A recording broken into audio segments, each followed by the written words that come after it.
Hey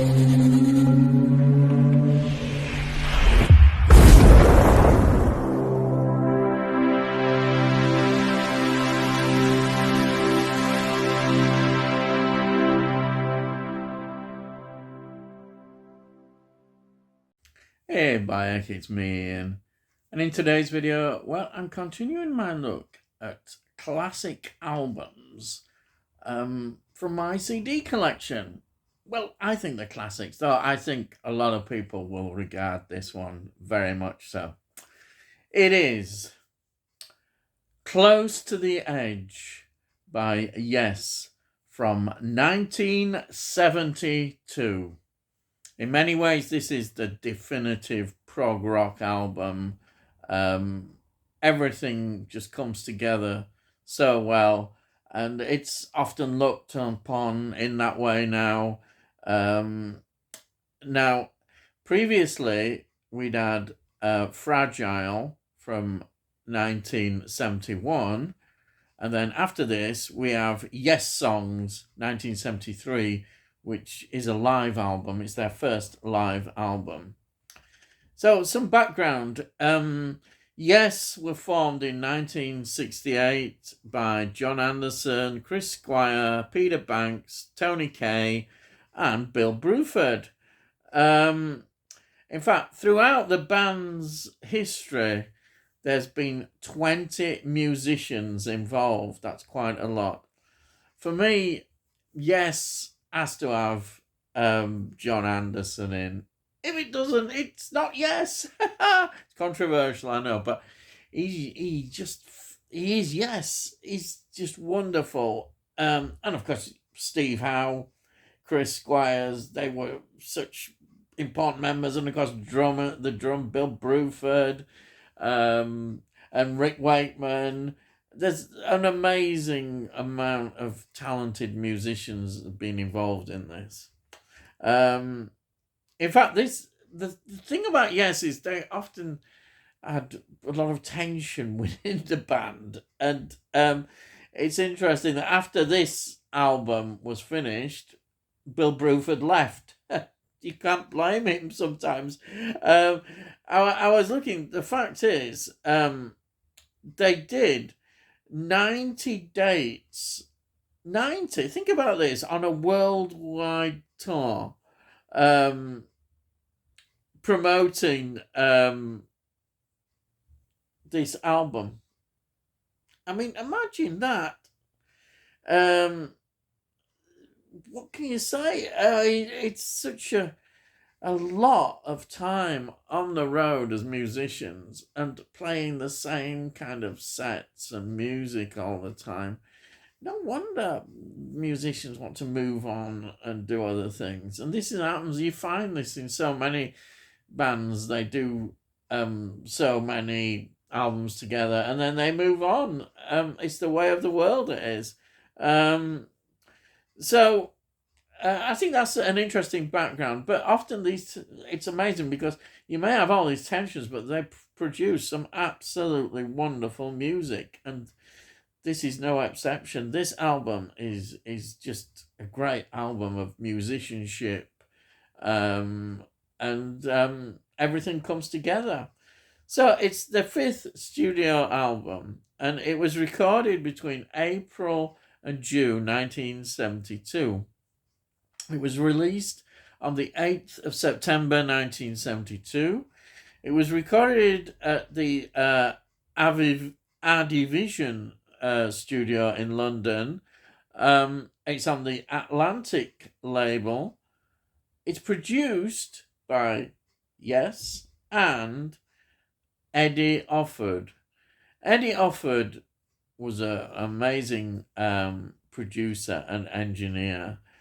He'd been involved in bands like Emerson, Lake and Palmer, Heads, Hands and Feet, Taste, and Rory Gallagher. I mean, wow, the evolution from Taste, which was Rory Gallagher's band, to his solo stuff. What an amazing musician he was. And the Baker Gurvitz Army, Ginger Baker's band. What can you say? I mean, these are just great artists that this producer is involved with. So you've already got that kind of pedigree behind this album in terms of the production. Um, Now, the cover is designed, of course, by Roger Dean. Roger Dean becomes very much part of Yes. Wonderful artist. And also, this marked the band's debut of their bubble logo, the Yes bubble logo symbol, which I think a band sometimes needs that. It needs like a logo, and this is the one that became associated with the band. You recognize it. Ah, yes, it's Yes. So there we are. Um, so let's go through the lineup. The lineup is important because it feels like it's the lineup. We've got John Anderson on vocals, and also he writes the lyrics. Undoubtedly, what a talent! You just know it's John Anderson when you hear him sing, and it's Yes. To me, he's Yes isn't Yes. I said that before, but it's so important to me. And then we've got Steve Howe, who plays guitar, electric sitar, steel guitar, and backing vocals. Wow, he's just a brilliant guitarist. What can you say? So talented. And then we've got Chris Squires on bass and backing vocals. Chris Squire, what a talented bass player. He was, and of course, a founder of Yes as well. Well, yeah, I mean, what can you say? Sadly, he's no longer with us, but what a talent he was. And I've supported Yes all the way through. I think he's one constant Yes member of all the incarnations of Yes up to his death. Yeah. Then, of course, we've got Rick Wakeman. Rick Wakeman, this is now his second album for Yes. He came on Fragile, he made his debut, and what an impact that was. And here we are on this album. Brilliant. He plays the electric piano, Hammond organ, mini Moog synthesizer, the Mellotron, harpsichord, a pipe organ. Anything to do with the keyboards. He's an absolute genius. And then, this is what I mean, this is a classic lineup. We have got Bill Bruford on drums and percussion. Bill Bruford is just an absolute legendary drummer. From this, he went on to King Crimson. He was wanted by so many bands and so well respected as a musician, and he still is. And somebody I'm lucky enough to see as well. When I was at university, he came with his band, and wonderful, absolutely wonderful Bill Bruford. What can I say? So there we've got a very strong classic lineup of Yes. What a definitive group they are, and I think you would put this album there definitely. I'll go through now the tracks, and it is very much a prog album. You can see by the formation of the tracks. We've got Close to the Edge, which is written by Anderson and Howe. This is divided up into 4 sections. You see, you've got the prog thing of dividing into various sections. The first section is called The Solid Time of Change. Then you've got Total Mass Retained. That's the second one. And the third one, I Get Up, I Get Down, which is perhaps the catchiest song section on this whole album, and naturally that became released as a single. And then we've got the fourth part is Seasons of Man. Absolutely wonderful. So that, and then the next track, which was on the second side of the album when it came out on record form, was And You and I. Again, this is written by Anderson, Bruford, Squire, except Howe didn't write the Eclipse section. Again, this is in sections, so we've got the first one is Chord of Life, then we've got Eclipse, which is the second one, and then we've got The Preacher, The Teacher, and then 4, we've got The Apocalypse. And then there's one more track to follow that, and that is Siberian Cartru, which is written by Anderson, Howe, and Wakeman.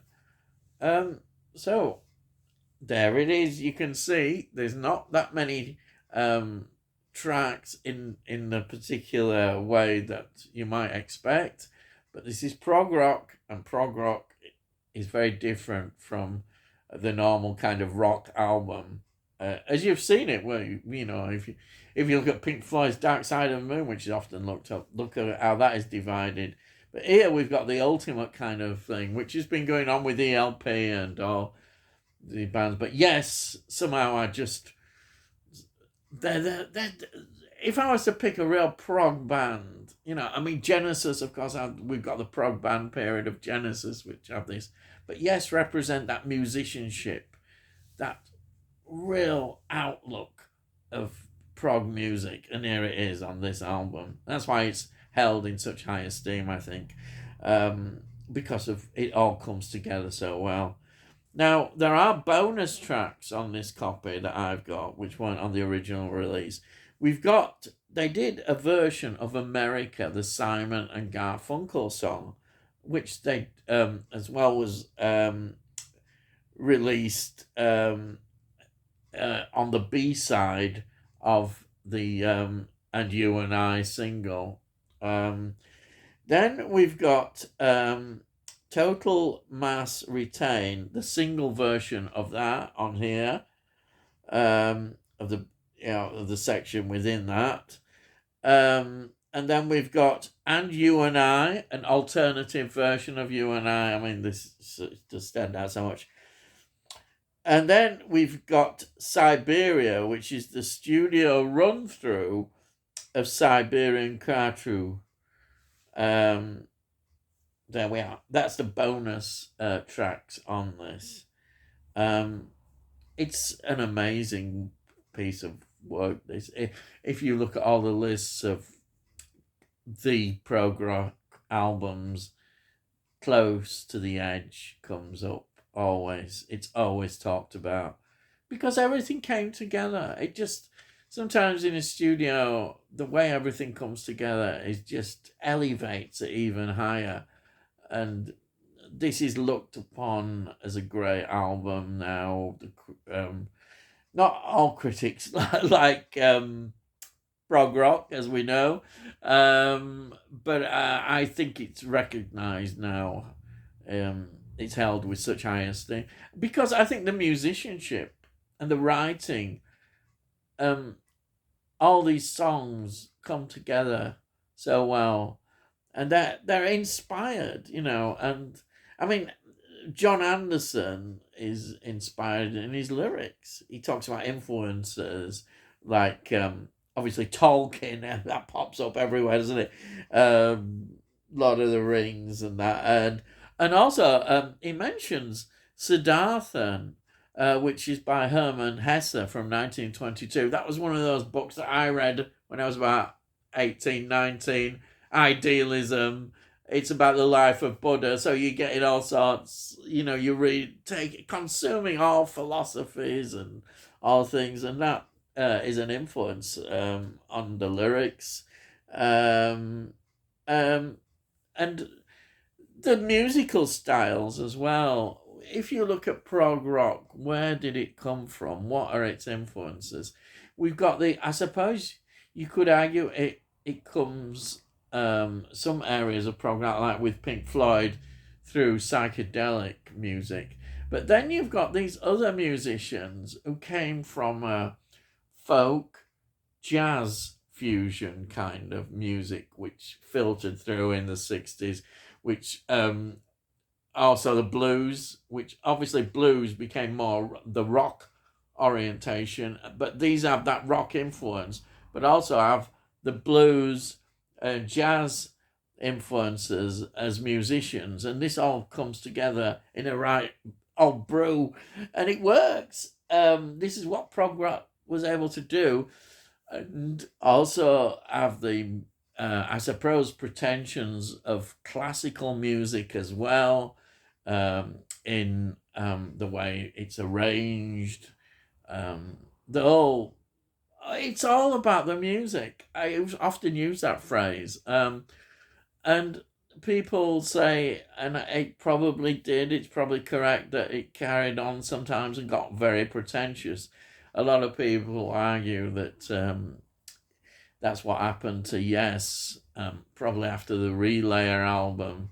Tales from the Topographic Oceans is often considered not a very good point. But it wasn't all like that, and there were different bands, and there still are prog bands. I don't know as much about them that are still out there doing their thing and doing well. I think it's a musical form which is kind of misunderstood, and that's because of its excesses. I always enjoyed prog rock as equal as I enjoyed classical rock, punk, new wave, blues, soul. It's all there. I mean, it's you can find all sorts in prog rock music. But this album epitomized all that was good in it, and absolutely love it. I think it's a term that we shouldn't use too often, but if you're looking at albums and assessing them, this becomes in that masterpiece area. I think, yes. It's always I've used that term. It's one of those terms that's bandied about and used a lot, but hey, that's how it goes. So this is my copy of Close to the Edge, and it's in a slip cover. Yes, look at this. Opens it out. It's beautiful. Who says that CDs aren't works of art? Look at this. We've got that there. We've got the Atlantic, and it's the original reproduction, the Atlantic label. Look at that. The Roger Dean artwork. And then in here, there's also, which I'll just show you, booklet. Look at this. Booklet on the band and, the whole album, going through all the tracks, the lyrics. Oh, yeah. Absolutely wonderful. I just love this. And I don't often get special editions, but I was lucky. I saw this and I thought, well, this is great. It wasn't that expensive. If this had been in record form, God knows how much it'd be charging. HMV probably charge 50 quid or something ridiculous. But this wasn't like that. I think I think it was probably just over a tenner or something like that I got this for. It's absolutely beautiful. But as I always say, it's the music that counts. But I have to admit that this looks good. It is beautiful to look at. And that's it. I could go on and on talking about it. My passion for CDs as well, promoting them. But there we are. So that's it. I've finished, I think. Yes. So if you're new to the channel, please subscribe, and then we'll let you know when I put out these videos. You can see all the what I've done on music, but also I do films, TV shows. So have a look in the playlist and you can see all that I do. And if you like this particular video, please give this video a like. It gets it out onto YouTube, and hopefully other people might enjoy it. And if you've got any comments, please put your comments down, and I'll always answer your comments. And that's it. So all I've got to say is, I'll see thee again.